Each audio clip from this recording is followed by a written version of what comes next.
here, you see a garage door hinge.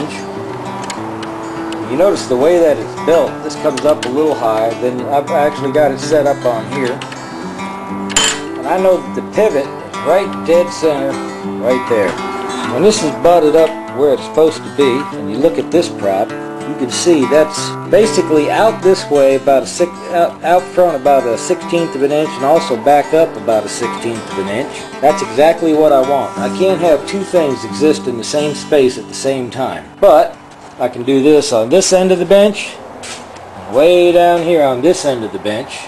And everything I have, the pivot and hinge, is going to have that same axis right here. When I put the other boards over here, this is out just a little bit, about that far, and also up about that far. It's going to give me my 1/8 inch lip. Everything that cuts is going to ride along a plane and have another jig. I'll show you more on it as it gets built there. I'm Scott Brown with Green Wind and Other Home Energies. Many good things to you and yours. Well, no two benches are alike. I just measured 2 inches from the wall and pulled out till I got about 10 inches in front of the bench, and I cut 2 boards at that length. Then I measured between the 2 hinges from the inside edge to the inside edge of the other one, and added me about 1/4 of an inch, and that set everything up fine. And I built these up to where they're standing on the smaller side of the board instead of flat, so it'd be more rigid, not flexible. Then I put the square to it and squared it up real nice, and put a couple cross braces, one on one corner and one on the other one, just to keep it from flexing sideways. Then my friend Jesse James came by. We measured from the wall to the tip of the hinge and subtracted about a 1/2 inch, made a mark on both sides of the framework. He held one end, and I put the screws to one end and then to the other, and this is what we wound up with. Then we tilted it back, and we noticed it leans back a little bit. I kind of like that. I put a string from the wall on a bolt to keep it from leaning back any farther, but it does come in handy when I'm working on something on the front of the bench. It kind of gets out of the way. This is the beginning of the cutting table. It slides left and right up and down the framework. I didn't like the design here, so I changed it.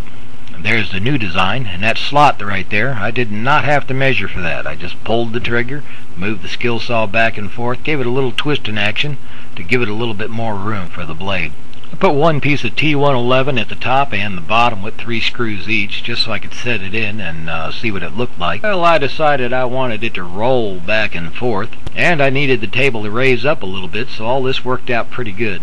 Well, to make a long story short, one company's trash is another company's treasure, by gosh, and I dove in the dumpster behind the overhead garage door company and pulled me out all sorts of various brackets and rollers from garage doors, brought them back to the shop, and started mounting them where I wanted them. And as you can see, the various brackets all came in handy for different positions. Notice that nice shiny piece of cable there. It came from the overhead garage door company treasure provider. It's another key ingredient of this machine. When I went to college, I had to take trigonometry, and it kind of torqued my jaw knowing that this arctangent, tangent, cotangent, cosine, and sine are all functions of angles and circles, and can all be figured out with 2 sheets of graph paper and a compass, and no calculator.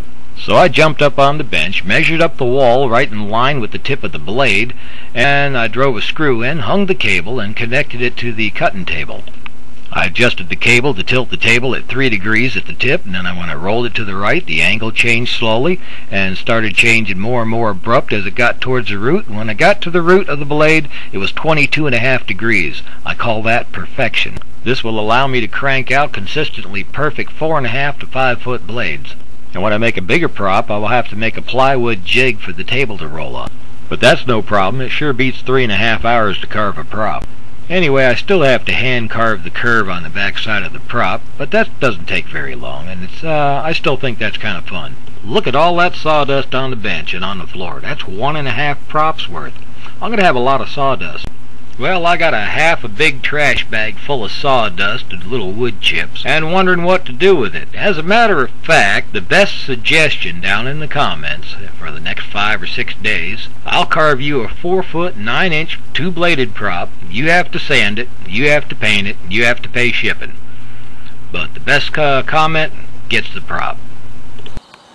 This little hinge right here is the secret to this whole thing. And to give you an idea of the size of it,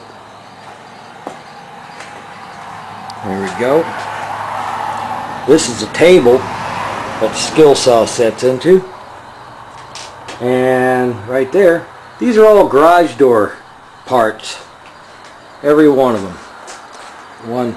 Them little things here, I just kind of carved a notch in the wood and put a thin piece of plywood over it. This for the top. And one more over here. This keeps it from binding up here in the top. Notice the real thin gap right here. The wheels touch just before this does. And down here, sorry, we're upside down. We got pretty much the same thing. A nice little gap right here, all the way across. This right here is just a piece of all thread. Drilled a hole, threaded it through just by forcing it. There we go. Alright, we got the skill saw in it. Notice there's a piece of wood right down here. That's for this piece of all thread right there at the dead center of the screen to press up against. It keeps it from sliding backwards. Push her up, keep moving up. This is the prop that this machine carved. It's pretty decent.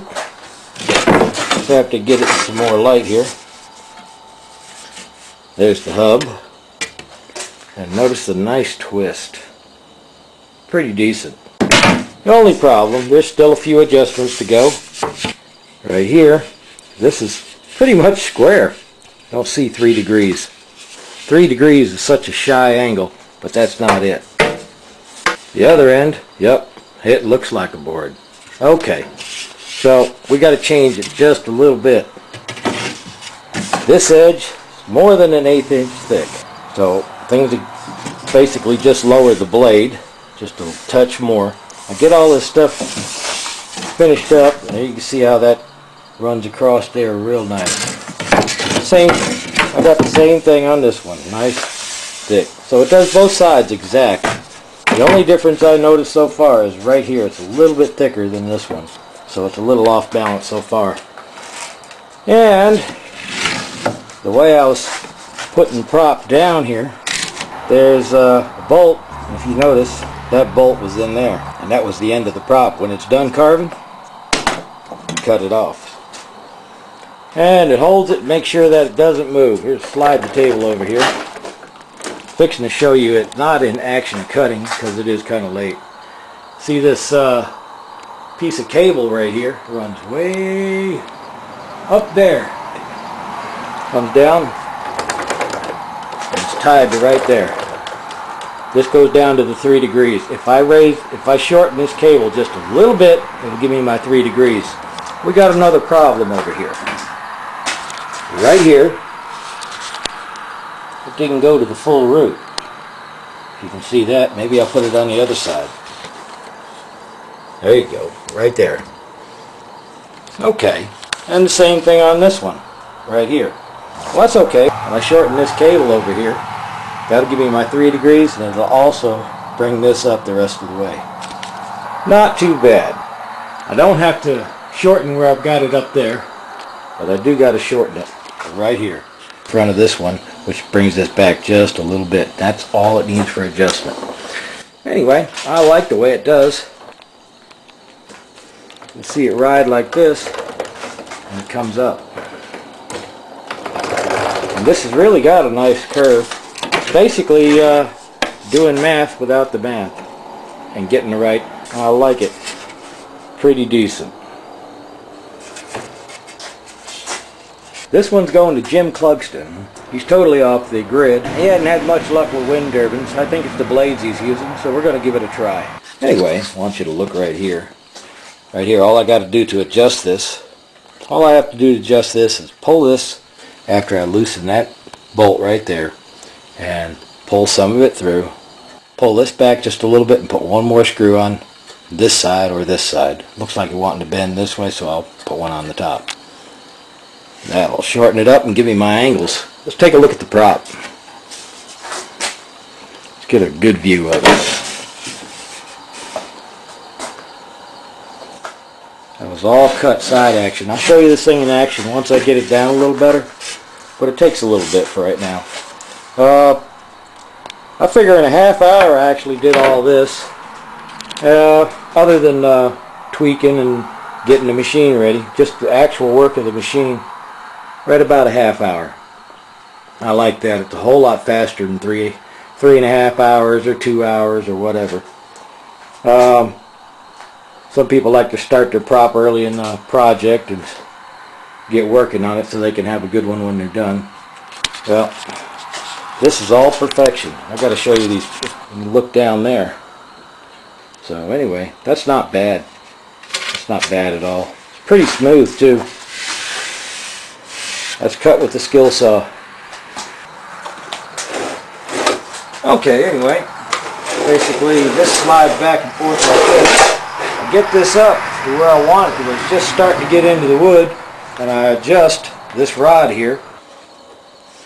Okay, I adjust this rod up to it, and then I just go back, and it stops down here, and it comes back, and I bring it forward just a little bit more. I'll show you it running and doing this. I'll start the next one. I'm going to finish this prop first. Look at all this sawdust. It gets a lot down in here too. I mean a lot. 2 full turns, then you come back and forth again. After about 8 or 9 passes, you've got it. I have to, this gets in the way. I carved out a piece here, but this gets in the whole bottom actually gets in the way of what's left on the ends and over towards the hub. So I wind up kerfing it. I just take my little saw and kerf it, and then they start it up. I bust this off as I go. When it gets all the way down up here on the last one here, and it's done. And then I unbolt it, swap it around the other end, and when I finish the second side, and then when you're done on your last one, just take your saw, cut that right off, right down here.